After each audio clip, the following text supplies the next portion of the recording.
Well, I love Christmas. And this is, the month, you might say, for churches, like Easter, it's like the World Series for a church. And this is such an opportunity for us. And again, what we're doing at the Christmas at Landmark, the number of postcards that have been sent out, over 2,000 in this area. Chris Ellingson designs just a beautiful postcard. Maybe you've seen it, maybe you received it. There's folks who've been handing them out.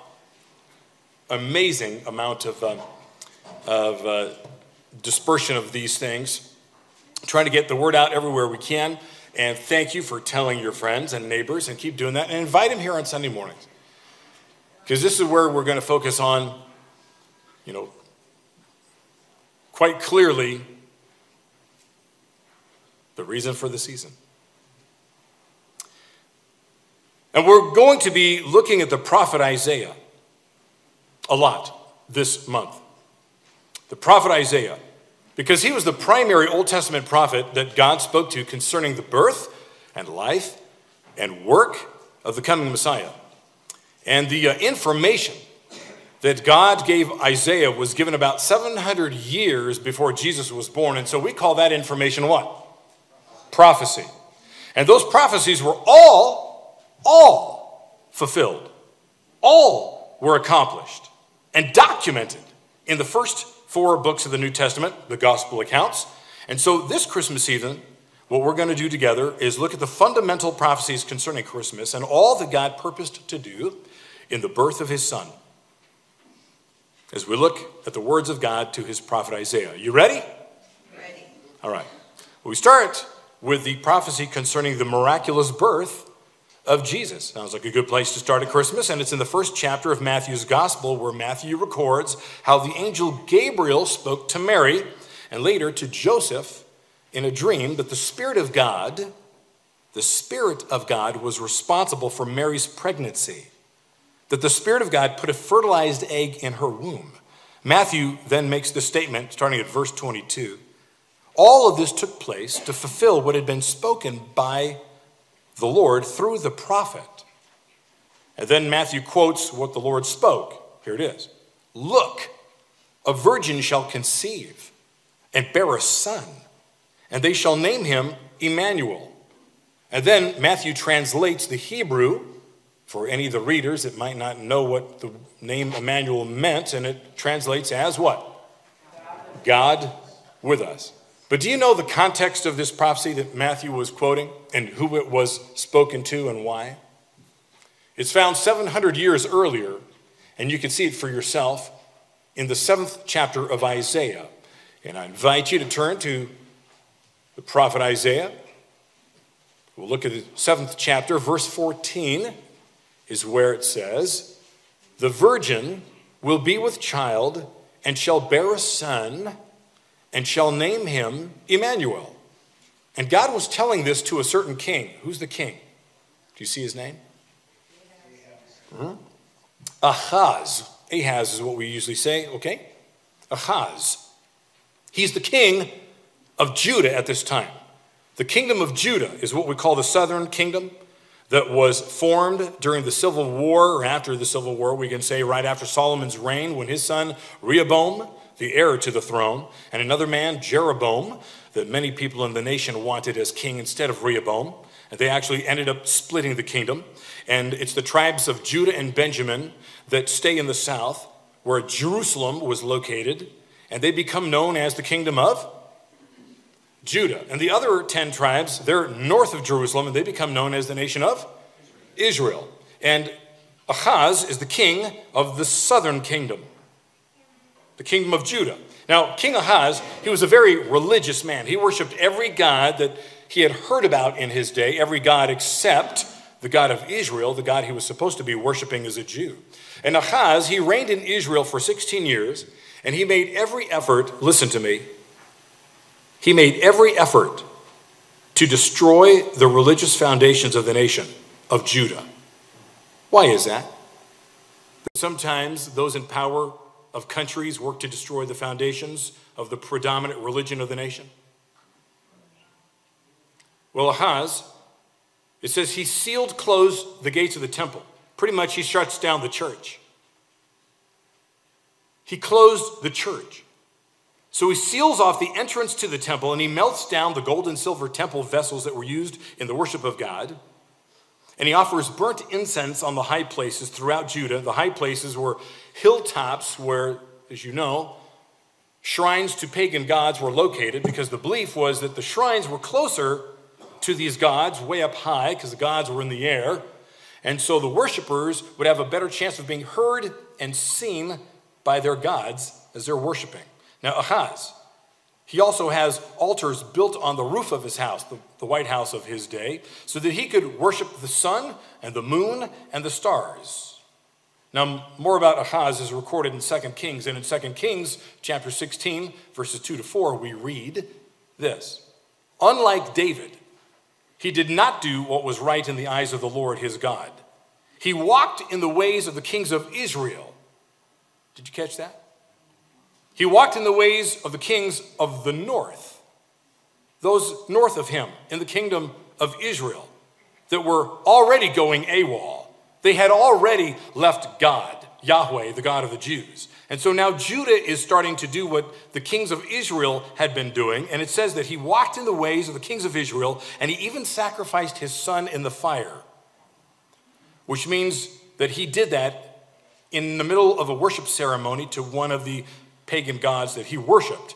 And then it says he allowed the detestable ways of the nations that the Lord had driven out before the Israelites to be in Judah. So those would have been the Canaanites who had first occupied the land, the citizens of the region, the promised land. And the first thing I want you to notice is this. The God speaks to a king whose favorite god is named Molech, also named Chemosh by some other people in the region.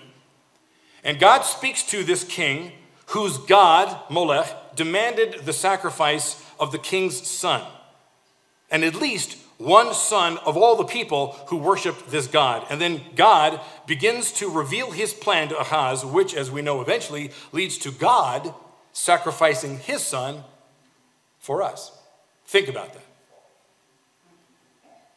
It was believed that the false god in Ahaz's day, of the prophet Isaiah's day, demanded its followers to sacrifice their sons in exchange for forgiveness of sins.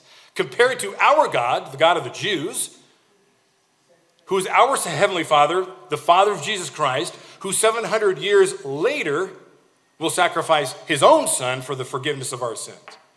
And since it's going to be God's son that has to be born to become the sacrifice, the birth of his son is going to require a miraculous birth, which was mentioned in Isaiah chapter 7, verse 14. That a virgin is going to conceive and bear a son.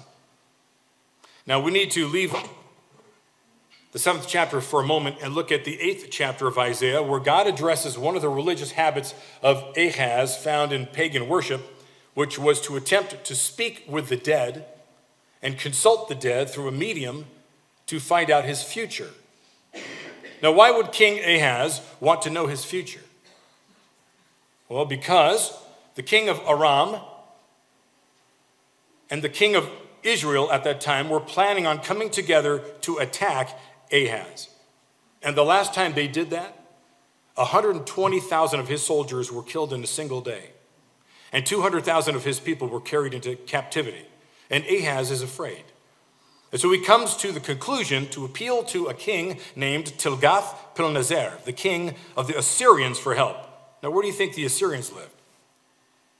They lived north of Israel, and they were vicious. They were equally wicked, if not more wicked, than Israel and Judah. And we find out in 2 Chronicles chapter 28, verse 20, that the Assyrians later, they caused Ahaz more harm than good, and they forced Ahaz to pay protection money to Assyria to protect his nation from Assyrian soldiers. But it was before Ahaz had sealed his bargain with Assyria that God sent Isaiah to Ahaz to tell him the invasion that he's concerned about, that he's trying to consult the dead about, is not even going to happen because those two kings are going to be assassinated, which comes to pass. And then what appears to be a test to Ahaz, God offered to prove himself as the only real God to Ahaz. He wants Ahaz to know there's only one real God, and it's him. And so through the prophet Isaiah, he says this, ask me for a sign. Ask me to prove myself. Anything you want, just ask it. It could be as deep as the underworld of the dead, Sheol is what it's called, or as high as the heavens. And this is in Isaiah 7, verse 12. And in verse 12, Ahaz gives what seems to be a reverent response. He says, I will not ask, I will not put the Lord to the test. But Ahaz was never reverent, and he didn't believe in the God of Israel anyway. It was his polite way of telling Isaiah and Isaiah's God to go take a hike. Isaiah's response to Ahaz was this. You may not want to ask the Lord for a sign, but the Lord himself is going to give you one anyway. And here it is. The virgin will be with child and will give birth to a son, and you will call him Emmanuel. Now, before I continue, Tony, I'm going to ask you if you could turn on that center spot because my old eyes need more light on the page.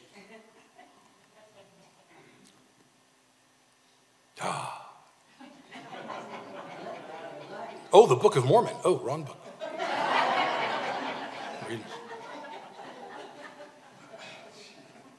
Wow, that's a big difference.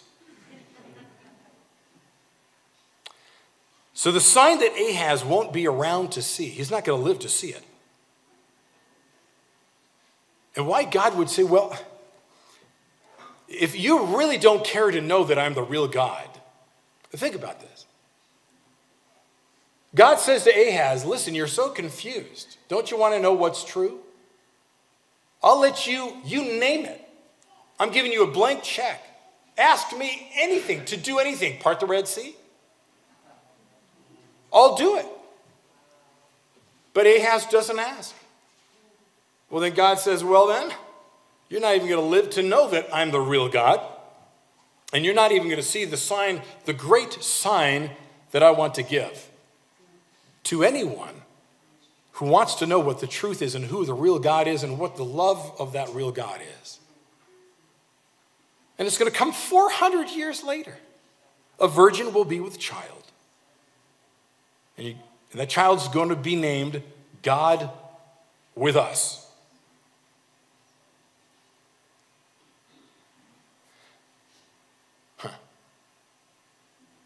And then look over at chapter 9, verse 6. This is where Isaiah describes the child even more. Because God allows him to see the future, and what he sees is this. He says, a child has been born for us. I see that in the future. It's a son. A son is given to us. Authority rests upon his shoulders, and he is named. He's got some more names besides Emmanuel. Wonderful Counselor. Mighty God. Everlasting Father. Prince of Peace. And I think that this means the baby's God. What do you think? I mean, don't miss that. That's what we as Christians believe. Jesus, who walked the earth 2,000 years ago, is God who came in a human body. And you can't miss it. Wonderful Counselor, Mighty God, Everlasting Father, and Prince of Peace, because he's also a prince. He's a son under the King of heaven. But why was there the requirement of the virgin birth anyway? Well, quite simply, the sperm of a sinful man and the egg of a sinful woman can't result in giving birth to a perfect God. So only God can arrange for his own entry into the world, a part of himself in the person of Jesus. So God had to put a fertilized egg in Mary. But I want you to recognize is that Ahaz, the leader of God's people in Judah, that he was concerned about being saved from the Assyrians, while God was concerned about the bigger picture of humankind needing to be saved from the eternal effects of our sin, our rebellion to God. And God tells us that he looked and he saw that there was no mortal capable of rescuing his creation. So God decided to do it himself. And it's also revealed in Isaiah chapter 59, verses 16 and 17, where we read, God saw that there was no one. He was appalled that there was no one to intervene. So his own arm worked salvation for him. And then in verse 20 he says, the Redeemer will come to Zion, to those in Judah who repent of their sin. And through Isaiah, God tells us not only about the baby being born, but as the baby grows up, Isaiah was told where he would minister, which is in chapter 9 again. Look at verses 1 and 2. Chapter 9. But there will be no gloom for those who were in anguish. In the former time, he brought into contempt the land of Zebulun and the land of Naphtali, but in the later time, he will make glorious the way of the sea, the land beyond the Jordan, Galilee of the nations. The people who walked in darkness have seen a great light. Those who lived in a land of deep darkness, on them light has shined. You're familiar with those verses? Well, our text, it begins with a description of a promised people group. This description that could apply actually to the entire world throughout all human history. People who've walked in a terrible darkness and lived in a land of deep darkness. That describes all of us. Again, verse 1, it says that in the former time, he, God, brought into contempt the land of Zebulun and the land of Naphtali. And then in verse 2, we're to understand that it was the people of these lands that walked in darkness and that their lands were themselves very dark. Now, why is this important to the Christmas story? I'm glad you asked. To explain, we first need to know about the land of Zebulun and the land of Naphtali. They must be important. After all, God mentions them by name, Zebulun and Naphtali. What are they? Well, they were whose before they were what's. They were 2 of the 12 sons of Jacob, whose name God changed to Israel. And after Moses died, Joshua, if you remember, he becomes the leader of the nation of Israel, which was made up of 12 tribes, each named after the 12 sons of Jacob. And in the book of Joshua, we read that when the Israelites entered the promised land, the land of Canaan, and seized it and they conquered it, they occupied it, the land was divvied up between the 12 tribes. Guess where the tribes of Zebulun and Naphtali ended up? Way up in the north. They were at the very, very top. And that's why they were in darkness. Not so far north that they didn't get sunlight, like Alaska in the winter, but because danger most often came out of the north, like from the Assyrian army. How often does the biblical record describe that when God couldn't tell the difference between the Israelites and the surrounding nations, that God would rouse an army from the north, like the Assyrians, and let it come in and invade? Well, the weakest point in Israel's defenses was up north, the lands of Zebulun and Naphtali. Get this, when armies like the Assyrian army wanted to hit the capital of Jerusalem, which was way at the bottom of the promised land, where the tribes of Judah and Benjamin were, Zebulun and Naphtali were always the first tribes to be attacked. Accordingly, they were always the last tribes to see the enemy go. So they suffered longer than any other tribe. Their military provisions were depleted more than any other tribe. And so any invader that wanted to conquer them could. They were like the Jews living just east of the West Bank today. It's just constant uncertainty, living under the proverbial dark cloud, waiting for an air raid siren. You know, missiles are coming over again from Hamas. Now, I don't think the U.S. can even imagine the stress and the apprehension of living in a land that could be invaded at any time. I mean, having porous borders with Mexico is one thing. But if Iran or Russia were our neighbors instead of Canada and Mexico, we'd all sleep differently at night. Especially those of us who might live in the border states, North Dakota, Texas. But the underlying reason why these lands were so unsecure had less to do with geography than it did with their spiritual condition.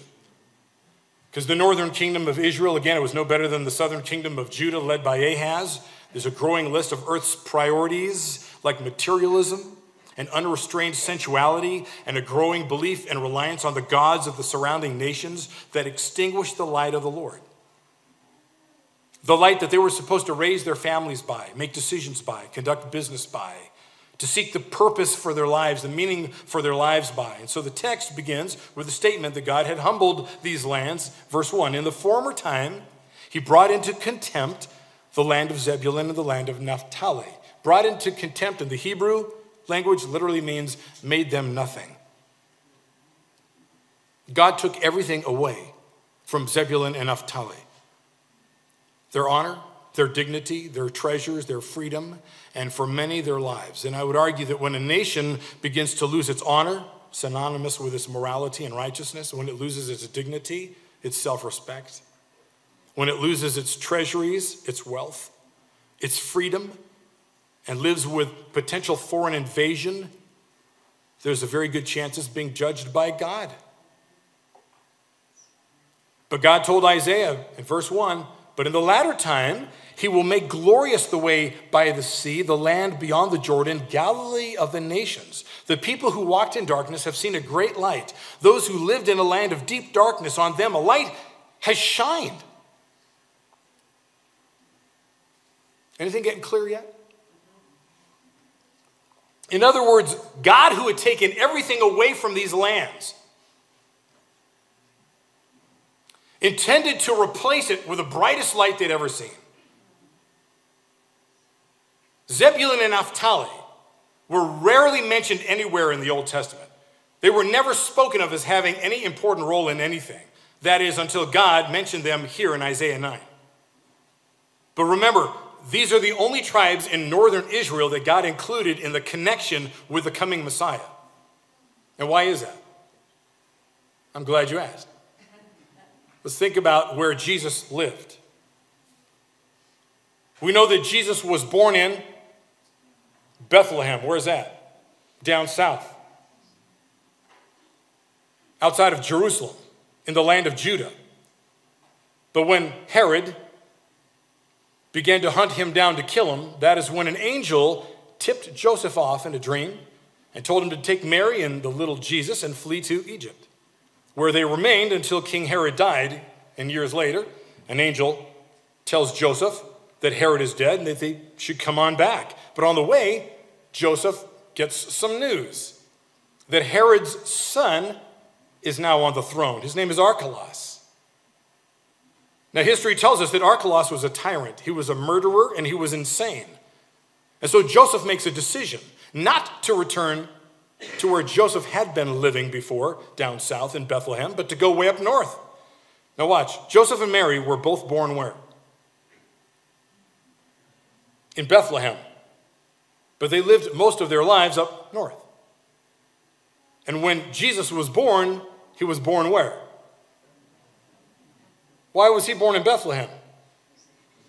Because the emperor, he wanted to know how many people were in his kingdom. And he told everybody to go back to their hometown to be registered.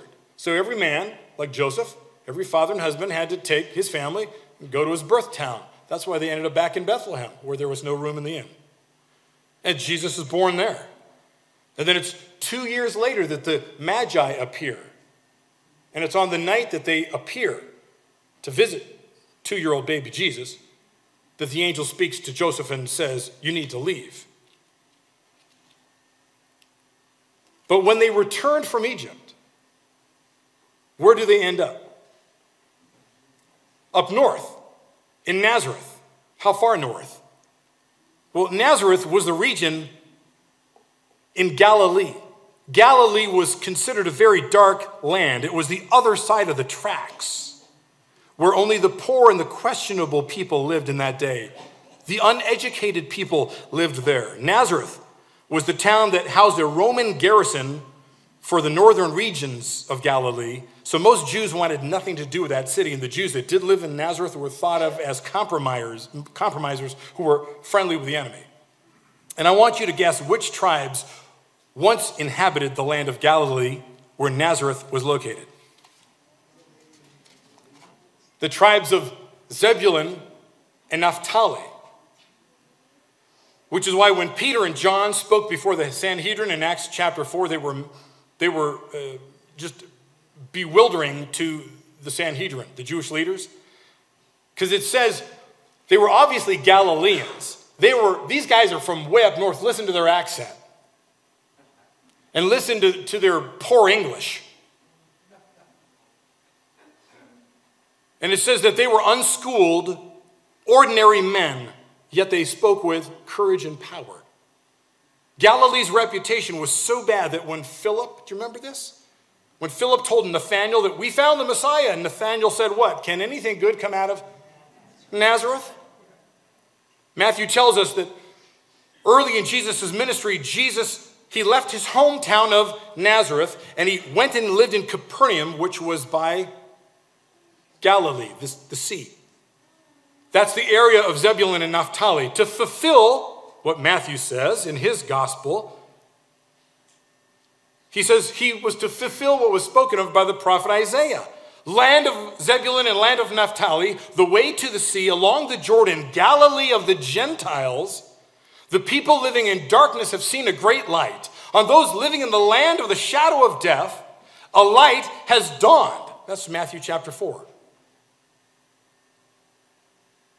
Living in the land of the shadow of death. Yes, they saw a lot of death years before that, more death than any other tribes. And we told you why. It's because of where they were located and the invasions they had. Now, isn't it interesting? Galilee was the area once inhabited by Zebulun and Naphtali, and when Jesus begins his ministry, he lives in Capernaum in Galilee, and it was in Galilee that I remind you that he performed his first miracle. It was in Galilee that he selected the majority of his 12 disciples. He picked a bunch of Galileans.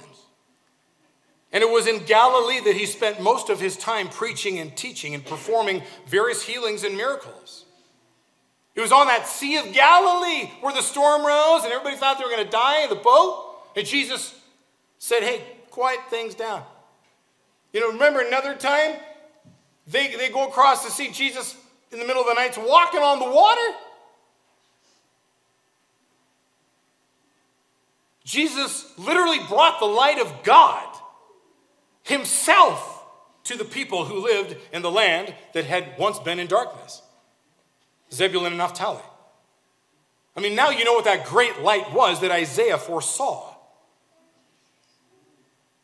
That was going to be seen by those who lived in darkness. The light of God. I mean, is there a greater light than that? And what if Jesus would have been born 30 years ago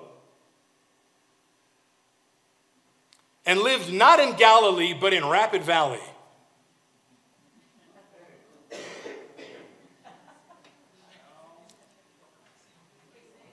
What am I saying?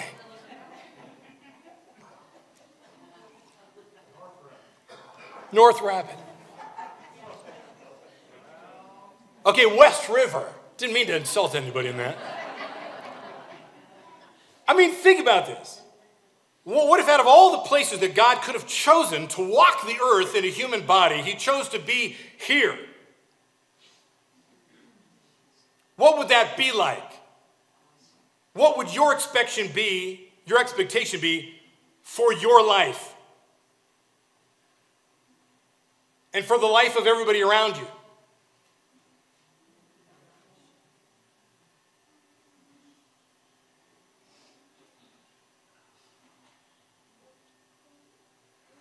I mean, he still walks the earth right here through you and me. I mean, let that get a grip on you. That's the plan. That's the improvement. No, let this really get you at Christmas time. Jesus came once and walked one area. But with his Spirit now in all of his followers, he walks the earth. He walks all over your house, your workplace, by your friends, by the people that don't know him. He gets near everybody by you. He's only bumped up his game because he's not confined to one person, one body, Yeshua, Jesus. Oh my goodness. In the land of darkness. I mean,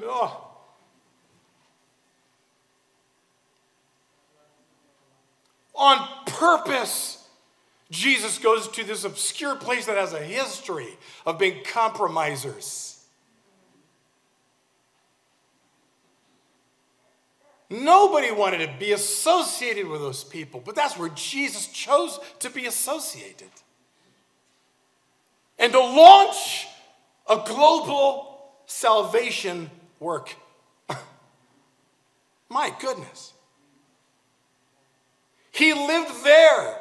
He needed to pick a really dark, lousy, crummy place to show that his life can actually impact the worst of situations.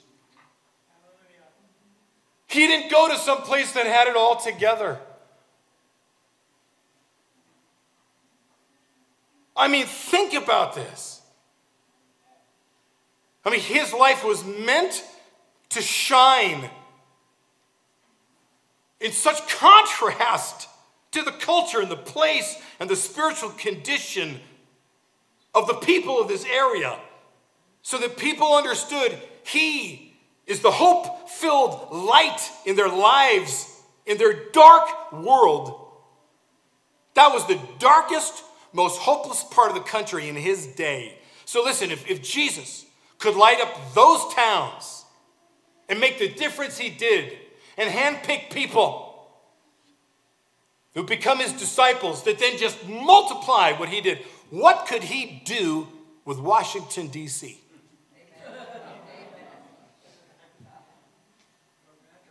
What could he do with New York? I mean, we don't have it all together, do you? I don't. What could he do here? What can he do with the darkness in our lives?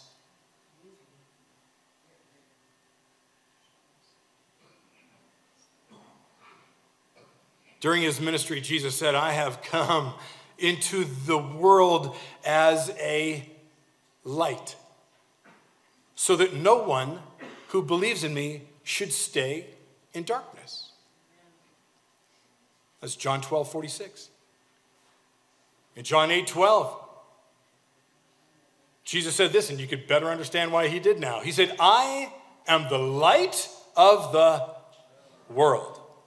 Whoever follows me will never walk in darkness, but will have the light of life.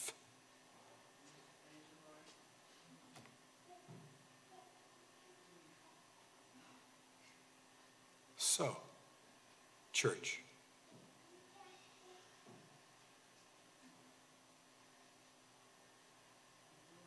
how are we going to light up the darkness? We're not. He is. We're not the light, he is the light. Even though he said, you're the light of the world. Because he's in us. Now, that doesn't apply if he's not in us. To the people he is not in, they're not the light of the world. But because he's in us, we become that light. We become Jesus walking in the darkness. So, would you spend a moment, would you spend some time praying right now? And can we ask God to reveal to us where he wants to shine through us, who he wants us to walk near, who he wants to get near through us? Especially now. We've got to strike while the iron's hot. Christmas is a great time to reach people. People are more receptive at this time of year. Think about it. Would you ask him even to put people on your mind who he wants to move close to in you?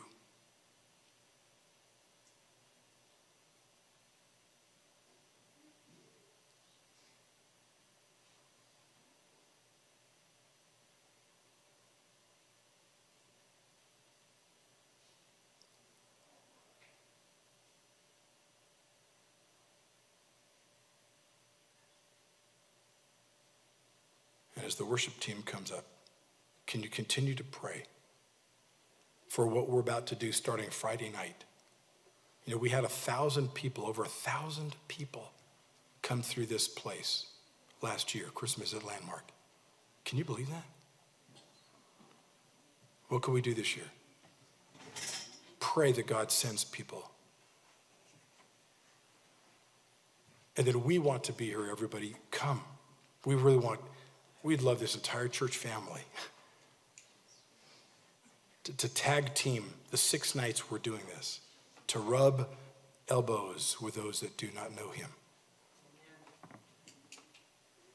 I mean, this is a golden opportunity. It can't be made any easier for us because they're going to be coming in here. They're coming to us. This is a good worm on the hook as we're fishing for people. Pray that God expands his kingdom as a result of those 6 nights.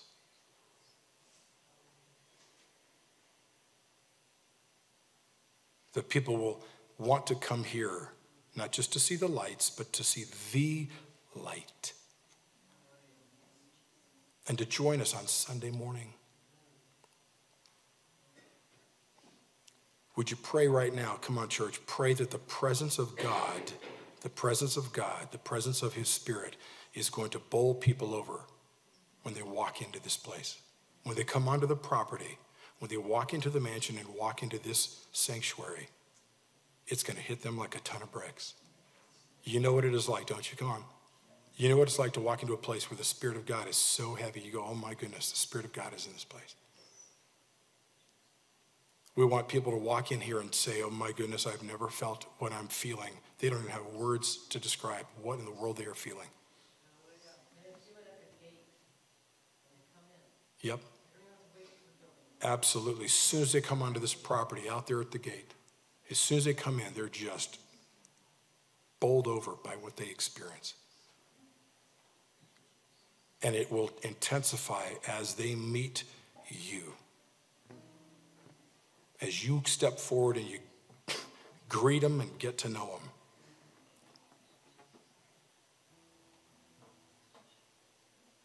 This is a great, great opportunity. Let's make the most of it. Pray for that.